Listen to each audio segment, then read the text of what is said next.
Good morning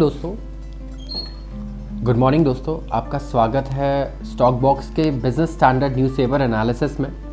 मेरा नाम है विशाल शर्मा, मैं रिसर्च एनालिस्ट हूँ स्टॉक बॉक्स टेक्नोलॉजीज़ में और आपके लिए लेकर आया हूँ डीप एनालिसिस अच्छे इंपॉर्टेंट न्यूज़ का। तो शुरुआत करते हैं आज के सवाल से। मैं ये सवाल आपसे पूछूंगा और इसका जवाब मैं दूंगा वीडियो के एंड में। ये सवाल है कि वर्ल्ड बैंक और एशियन डेवलपमेंट बैंक, इन दोनों में से किस बैंक का अगला चीफ इंडियन होने वाला है? इसका जवाब कमेंट सेक्शन में बताएं। अब पहले आर्टिकल से शुरू करते हैं। वर्ल्ड बैंक और एशियन डेवलपमेंट बैंक एडीबी ने कट किया है इंडिया का ग्रोथ फोरकास्ट फाइनेंशियल ईयर 2024 के लिए। उन्होंने कहा है कि जो ग्लोबल स्लोडाउन है और पॉलिसी टाइटनिंग, मतलब ये जो इंटरेस्ट रेट और बढ़ाए जा रहे हैं, इसे कहते हैं पॉलिसी टाइटनिंग, इसका इम्पैक्ट हो सकता है, जिसकी वजह से इंडिया का जो फ्यूचर फोरकास्टेड ग्रोथ रेट है ये इन्होंने कम कर दिया।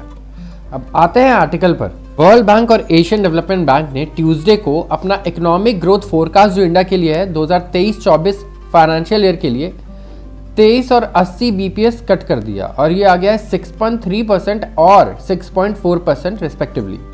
उन्होंने रिस्क दिए कि जैसे आउटलुक आ रहा है ग्लोबल और डोमेस्टिक फैक्टर्स का, इसकी वजह से ग्रोथ रेट इंडिया का फ्यूचर में कम हो सकता है। इंडिया डेवलपमेंट अपडेट आया वर्ल्ड बैंक का। उन्होंने कहा कि जो रियल जीडीपी ग्रोथ है ये 6.9% से जो 2023 में 6.3 हो जाएगी 2024 में। ये होगा ग्लोबल स्लोडाउन स्पिलओवर से और कंजम्पशन ग्रोथ कम होने की वजह से। इनका मानना है कि ग्लोबल कंजम्पशन ग्रोथ जो है ये कम होगा। ये जो मॉनेटरी पॉलिसी टाइटनिंग हो रही है पूरी दुनिया में, इसका इम्पैक्ट जो है थोड़ा लेट से आएगा। तो पॉलिसी टाइटनिंग मतलब इंटरेस्ट रेट बढ़ना। इंटरेस्ट रेट बढ़ने से चीज़ें महंगी हो जाती हैं और चीज़ें महंगी होती हैं तो कंजम्पशन कम होता है। तो ये रीज़न है कि ये मान रहे हैं आगे जाके इसका अफेक्ट आएगा और कंजम्पशन कम होगा, जिसकी वजह से इंडिया के ग्रोथ रेट पे असर पड़ेगा। ना कि ग्लोबल डिमांड, इंडिया का जो डोमेस्टिक डिमांड है ये भी ये मान रहे हैं कम होगा थोड़ा सा आगे जाकर। और एशियन डेवलपमेंट बैंक का कहना है अभी लेटेस्ट एशियन डेवलपमेंट आउटलुक में कि अगर ग्लोबल कंडीशंस इससे ज़्यादा और नहीं बिगड़ते हैं तो जो एंटिसिपेटेड हायर ग्लोबल डिमांड है वो इंडिया में रहेगा। लेकिन अगर जियोपॉलिटिकल टेंशंस थोड़े और बढ़ गए, मामला और बिगड़ गया, तो ग्लोबल डिमांड के ऊपर प्रेशर होगा और अनसर्टेनिटी भी ज़्यादा रहेगी, अनसर्टेनिटीज़ बढ़ते रहेंगी, जिसकी वजह से ग्रोथ रेट, इन्फ्लेशन, ये सारे फैक्टर्स जो हैं अगेंस्ट हो जाएंगे डिमांड के। और ऐसे ही कुछ और डेटा उन्होंने साइट किए जिसमें ये लिखा है कि जिसमें पाया गया कि जो भी जॉब्स हैं, इनफॉर्मल जॉब्स स्पेशली जो कैजुअल जॉब्स होते हैं, कैजुअल लेबर वाले जॉब्स होते हैं, ज़्यादा अफेक्टेड रहे ये कोविड के बाद से हमेशा। जो वेजेस लॉस हैं, जैसे पैसे जिनके नहीं बढ़े हैं, वो भी कैजुअल वेज वर्क वाले ही लोग हैं, जिसके पास टर्शरी लेवल से कम की एजुकेशन है या फिर वो लो पेइंग सेक्टर्स में काम करते हैं। तो पैंडेमिक के बाद से ये रिकवर नहीं कर पाए हैं अच्छे से और इनके प्रॉस्पेक्ट्स अभी भी बहुत ज़्यादा ऑप्टिमिस्टिक नहीं है। तो ऐसे ही कुछ और रीजंस हैं जिसकी वजह से उन्हें लगता है आगे इंडिया की जो ग्रोथ रेट है वो थोड़ी कम हो सकती है। इन्होंने और एक ये डायग्राम आप देखिए एक बार अच्छे से, इसमें अलग अलग फोरकास्ट हैं। जैसे आप देखेंगे इकोनॉमिक सर्वे के हिसाब से 6.5 है, आरबीआई के हिसाब से 6.4, स्टैंडर्ड्स एंड पुअर कहता है 6, आइक्रा कहता है 6, इंडिया रेटिंग्स 5.9 और ओईसीडी कहता है 5.9। ये अलग अलग प्रेडिक्शंस हैं। तो देखते हैं किसकी प्रेडिक्शन सही होती है इंडिया के बारे में। अब आते हैं अगले न्यूज़ पर जो है हमारे पड़ोसी के बारे में। पाकिस्तान ने जो की रेट है इनका इंटरेस्ट रेट ये 100 बीपीएस बढ़ा दिया है और इसे कर दिया है 21%।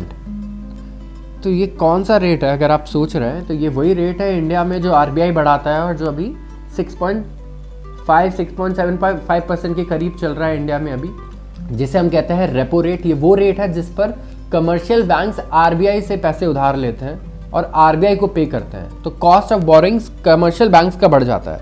तो पाकिस्तान का जो सेंट्रल बैंक है, जैसे हमारा आरबीआई है उनका सेंट्रल बैंक होगा, उसने की इंटरेस्ट रेट 100 बेसिस पॉइंट्स बढ़ा दिए, 1% बढ़ा दिया एक दिन में और अब 21% है। वहाँ कमर्शियल बैंक्स वहाँ की सेंट्रल बैंक से 21% की ब्याज दर पर लोन लेती है। आप सोचिए। और क्यों किया है ये? क्योंकि उन्हें उनके हिसाब से जो कंज्यूमर प्राइसेस है, जो महंगाई है बहुत बढ़ गई है, तो उन्हें 21% करना होगा इंटरेस्ट रेट को। रीजंस ये बताए जा रहे हैं कि जो वर्ल्ड वाइड ग्रोथ है कंज्यूमर प्राइसेस का, उसकी वजह से पाकिस्तान में भी इन्फ्लेशन ज़्यादा हो गया है और इनकी करेंसी और वीक हो चुकी है पहले से, तो इन्हें चीज़ें ऑलरेडी महंगी लग रही हैं पहले से ज़्यादा। एनर्जी प्राइसेस बढ़ चुके हैं रशिया यूक्रेन वॉर के बाद। जो लोग एनर्जी इंपोर्ट करते हैं उनके लिए तो वो महंगी ही है। और इसके बाद फूड प्राइसेस भी बढ़ गए हैं रमज़ान के वजह से। तो फूड, ड्रिंक्स, ट्रांसपोर्टेशन, इन सब ये करीब करीब इन सब का दाम 45% बढ़ चुका है, जिसकी वजह से जो आम नागरिक है वहाँ का बहुत ज़्यादा परेशान है। करीब 16 लोग मर गए थे इस वक्त। एक फूड एड था, उसमें स्टैम्पीड में 16 लोगों की मौत हो गई।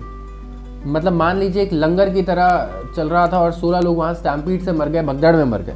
पाकिस्तानी रुपी जो है ये $1 के अगेंस्ट अब 287 रुपये 29 पैसे हो चुका है।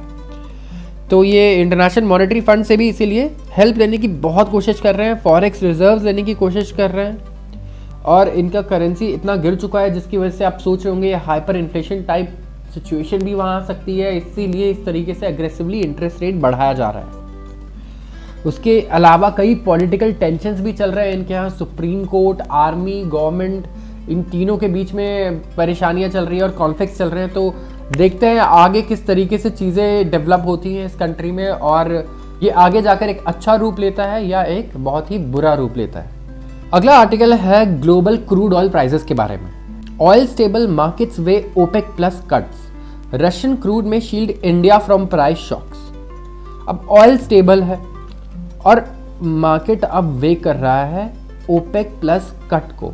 प्रोडक्शन कट की बात हो रही है, यहाँ प्राइस कट की बात नहीं हो रही है, तो ज़्यादा खुश मत होइएगा। मैं पहले ही बता दूँ, ऑयल प्राइजेस अभी चॉपी ट्रेडिंग सेशन था ट्यूसडे को, तो उस वक्त ज़्यादा चेंज नहीं हुए। इन्वेस्टर्स ने डिबेट किया ओपेक प्लस और उनके एलाइज के जो प्लान्स हैं प्रोडक्शन को कट करने के, उसको, और जो वीक इकोनॉमिक डेटा है यूएस और चाइना का, जो ऑयल डिमांड को हर्ट कर सकता है, कम कर सकता है।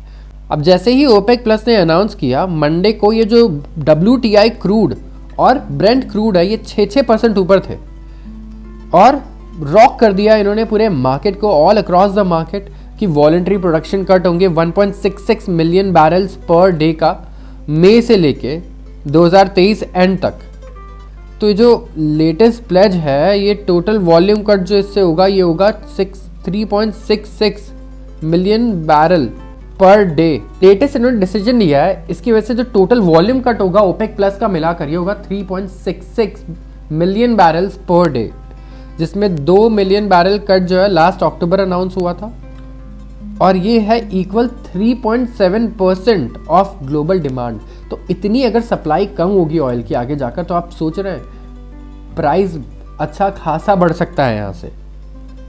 अब बहुत सारे एनालिस्ट का ये कहना है कि इनका जो फोरकास्ट है ये 100 बैरल मान के चल रहे हैं, $100 पर बैरल मान के चल रहे हैं बाय द एंड ऑफ 2023 के एंड तक ये मान रहे हैं। $100 तो कुछ बहुत इजी है, हो सकता है आराम से अगर ऐसे ही चलता रहा। गोल्डमैन सैक्स ने फोरकास्ट जो है ब्रेंट का वो लिफ्ट कर दिया $95 अ बैरल टू 100। यूएस का जो मैन्युफैक्चरिंग एक्टिविटी है उसमें कमी आई और चाइना में भी वीक मैन्युफैक्चरिंग एक्टिविटी थी। इसी डेटा को इन्होंने यूज़ किया है ओपेक प्लस ने और कहा है कि हम प्रोडक्शन कट करेंगे क्योंकि इनका इकोनॉमिक ग्रोथ तो हो नहीं रहा और दुनिया में सप्लाई ज़्यादा हो जाएगी ऑयल की, तो कोई सेंस नहीं बनता कि हम ऑयल इतना ही प्रोड्यूस करते रहें जैसे हम अभी कर रहे हैं। तो उन्होंने अनाउंस किया कि वो कट करेंगे। अब इससे इंडिया आ जाता है इक्वेशन में, क्योंकि इंडिया अभी ग्रो कर रहा है और उसके लिए ऑयल सस्ता होना बहुत ज़रूरी है, क्योंकि बहुत बड़ी पॉपुलेशन है जिसे उन्होंने फीड करना है। और रिसेंटली वो रशिया से काफ़ी ऑयल इंपोर्ट कर रहा है। तो देखते हैं किस तरीके से ये इक्वेशन काम करती है। जैसे कि यहाँ लिखा है, इंडियन रिफाइनर्स कंटिन्यू करेंगे रशियन ऑयल सोर्स करना डिस्काउंट्स पर, जैसे कि पहले निगोशिएट हुआ था। इसकी वजह से जो 1 million barrel per day crude oil production cut जो अनाउंस हुआ है ये निगेट हो जाएगा, इसका असर नहीं होगा, और गवर्नमेंट ऑफिशियल्स ने कहा है। इंडियन रिफाइनर्स को अश्योर किया गया है कि अनइंटरप्टेड क्रूड सप्लाईज मिलेंगी एग्जिस्टिंग रेट पर। और बहुत सारे रिपोर्ट थे कि इंडिया के जो बाइंग पैटर्न है वो चेंज हो गए हैं। जब ग्लोबल प्राइस कैप आया, ग्लोबल प्राइस कैप अनाउंस हुआ था कुछ दिन पहले, अगर कुछ लोगों को पता है तो कमेंट सेक्शन में ज़रूर बताएं कि ग्लोबल प्राइस कैप क्या है और ये रशियन ऑयल पर है। तो इंडियन रिफाइनर ने कहा कि वो बेनिफिट कर पा रहे हैं जो फेवरेबल परचेज अग्रीमेंट्स है उससे, और उन्हें फ़ायदा हो रहा है। रशिया लार्जेस्ट सोर्स था क्रूड ऑयल का India for 6 straight month in March. 35% of all crude oil imports Russia से हुई। ये एक London based commodity data analytics provider है वो टेक्सा, ये उसका डेटा है। ये शिप मूवमेंट्स ट्रैक करता है और एस्टिमेट करता है इंपोर्ट्स।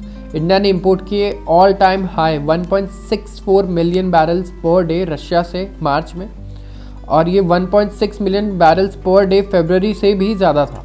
ब्रेंट क्रूड ऑयल के प्राइस $84 पर बैरल हो गए थे बढ़कर, जब ओपेक प्लस ने अनाउंस किया प्रोडक्शन कट, और इंडिया के लिए $1 पर बैरल कट जो इंक्रीज होता है क्रूड ऑयल प्राइस में, सिर्फ $1 पर बैरल, इससे हमारा जो करंट अकाउंट डेफिसिट है ये $1 बिलियन बढ़ जाता है।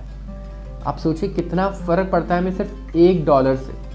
8,000 से भी ज़्यादा, 8,000 करोड़ से भी ज़्यादा रुपए का फ़र्क पड़ता है सिर्फ $1 पर बैरल कट से, इंक्रीज से। नेक्स्ट है कोविड-19 के ऊपर। 4 लोगों की मौत हो गई है महाराष्ट्र में 24 घंटे में, और केसेस बढ़े हैं 186%। तो हम 3-4 दिन से कवर कर रहे हैं कोविड की रिपोर्ट, एंड इंडिया में अभी किस तरीके से बढ़ रहा है। एनालिस्ट अभी इसे फिर भी डेंजरस नहीं मान रहे हैं, उन्हें लग रहा है अभी भी ये इस तरीके का नहीं है कि ये इससे कोई शॉक वेव्स प्रोड्यूस हो अक्रॉस इंडियन मार्केट या इकोनॉमी। महाराष्ट्र ने रिपोर्ट किए 8 कोविड-19 डेथ अप्रैल में सो फार, और फेटालिटी जो है 1.82% है स्टेट में। ट्यूसडे को स्टेट ने 711 नए केसेस रिपोर्ट किए थे और 4 डेथ्स। जब तक ये रिपोर्ट फाइल की गई थी तब तक 3,792 एक्टिव केसेस थे स्टेट में, मुंबई में, और ये 1,162 बढ़ चुके हैं अभी, और थाने में 670 हैं, पुणे में 781 केसेस हैं। और भी कई एरियाज़ हैं जहाँ पर अच्छा खासा ग्रोथ रेट हो रहा है अभी कोविड के केसेस में। तो लोगों को ये सजेशन है कि वो मास्क पहनकर बाहर निकलें और बचकर रहें। जो भी ऐसे एक्टिव स्टेट्स में है जैसे कि महाराष्ट्र में और नासिक, औरंगाबाद, सांगली, कुछ स्पेसिफिक डिस्ट्रिक्ट्स हैं जहाँ पे डबल डिजिट पॉजिटिविटी रेट भी आ रही है। तो देखते हैं ये केसेस किस तरीके से आगे बढ़ते हैं और कब इनका असर मार्केट पे, स्टॉक मार्केट्स पे आना और इकॉनमी पे आना शुरू होता है। जो राजस्थान के चीफ मिनिस्टर हैं अशोक गहलोत, पॉजिटिव टेस्ट किया है कोविड-19 का, और जो राजस्थान की एक्स चीफ मिनिस्टर हैं वसुंधरा राजे, उनका भी अभी टेस्ट हुआ और वो पॉजिटिव पाई गई कोविड-19 के लिए। तो बड़े बड़े हाई प्रोफाइल लोगों तक भी अभी फैल चुका है ये, एंड लेट्स सी आगे किस तरीके से गवर्नमेंट इससे डील करती है। आर्टिकल है अडानी जी के बारे में। Adani joint venture in talks for first dollar loan since Hindenburg report. EdgeConneX में use $220 million loan for capital expenditure. Adani group joint venture है विथ एजकॉनिक्स, और इनकी अभी बातें चल रही हैं करीब आधा दर्जन बैंक से लोन के लिए, और ये लोन है $220 मिलियन का। ये इस कंग्लोमरेट का फर्स्ट ऑफशोर बोरोइंग होगा। ऑफशोर बोरोइंग का मतलब इंडिया से बाहर ये बोरो करेंगे, इंडिया के बाहर के किसी इंस्टीट्यूशन से, जब से इन्हें टारगेट किया गया है by short seller Hindenburg research.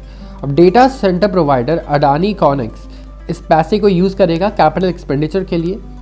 5 साल का टेनोर है अंडर डिस्कशन, और जो लोग फेमिलियर हैं इससे उन्होंने बताया है कि जो लोन है ये नेक्स्ट फ्यू वीक में साइन भी हो सकता है। गौतम अडानी काफ़ी ज़्यादा न्यूज़ में थे और इन्हें अपने एम्बिशंस को रीवैल्यूएट करना पड़ा जब यूएस बेस्ड हिंडनबर्ग ने, एक शॉर्ट सेलर ने, अक्यूज़ किया उन्हें स्टॉक मैनिपुलेशन का और अकाउंटिंग फ्रॉड का। ग्रुप ने इन एलिगेशंस को पूरी तरीके से डिनाई कर दिया, लेकिन इनके जो स्टॉक प्राइजेस हैं और बॉन्ड प्राइजेस हैं ये काफ़ी नीचे गिर गए। फ्लैगशिप अडानी एंटरप्राइजेस जनवरी में प्लान कर रहा था कि 1,000 करोड़ के करीब रेज करेगा वो, और फर्स्ट पब्लिक सेल होगा बॉन्ड्स का।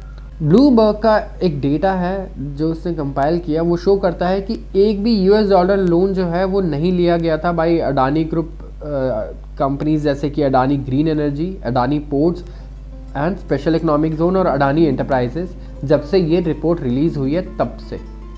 तो आज के लिए इतना ही, और अब इस वीडियो के एंड में मैं आपको आंसर दूंगा क्वेश्चन का। सवाल ये था कि वर्ल्ड बैंक और ADB, एशियन डेवलपमेंट बैंक, इन दोनों का आर्टिकल आज सबसे पहला आर्टिकल है, तो इन दोनों में से किसके जो नेक्स्ट चीफ हैं वो इंडियन होने वाले हैं, और इसका जवाब है वर्ल्ड बैंक। जो बाइडन ने नॉमिनेट किया है अजय बंगा को, जो मास्टर कार्ड के एक्स CEO थे और अब वो हेड करेंगे, सक्सेसर होंगे वर्ल्ड बैंक के, तो वो लीड करेंगे वर्ल्ड बैंक को, इंडियन अमेरिकन चीफ।